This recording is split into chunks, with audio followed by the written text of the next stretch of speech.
Abusia G Big Mouth TV Sunye and a Jumedi and so any fabulous me sure won't subscribe to my channel now. Me sure say over subscribe Eddie Amame. Kumasi Asante Kotoko finally they are back at Adako Jachie. On next game against Samartex no. Game me ebaso nyampa Saturday no. Kumasi Asante Kotoko. I feel the money actually my favorite training grounds are Danny then now me training one sense na in society to be then cost one in no omu mu training no me amia ene umu na Kumasi Asante Kotoko enam Paljo Park ono me training ene Kumasi Asante Kotoko enam Atonsu Park no me training ne de Kumasi Asante Kotoko finally omo etimi do many actual my favorite training grounds Adako Jachie training grounds no ahead of omo game against Samartex baso memendey ene omo etimi training 21 obi say na omo training players do na say na say senior players ni bebe na e ka so ma prepare no omo etimi show up na yes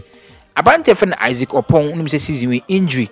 ha ne ye pa sunyane nema ene training course so wo Adako Jachie no abante etimi epiem ne na America ene na ho keka de yes Isaac Opon ne na ho keka no was pa Eric Zeze midfield dynamo no so so etimi piem training no as Eric Zeze so ebeke kanu won ahead of Samartex ne anibre abaji because Kumasi Asante Kotoko draw game we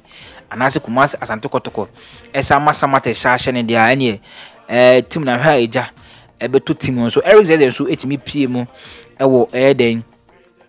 match na say training ground so no abanje fe no Mukwala Steven Mukwala nso etimi piemu ebelada no ho ebetutu America etatache bo ni bi 29 den e fefa so on ma brand fe no George Mfige nso etimi piemu ewo ho abrand fe no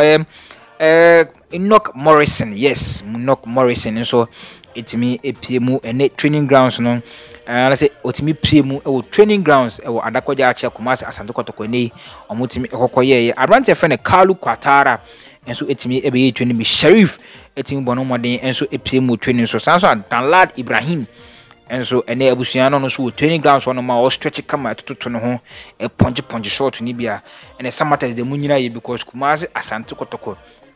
edija ene besane egum so nyampa Saturday Frederick Asare munyina so etimi epiemu ewo ho ana branch fe ne Bernard Sumua omunyina etimi ruramu and a lot of the players no so etimi edo mani chiremu ewo AJ Adako Jachie training complex one ma Kumasi Asante Kotoko emranti etimi ekuye training emoma pomudin be yes sampa Saturday de ekianekin eso mutimi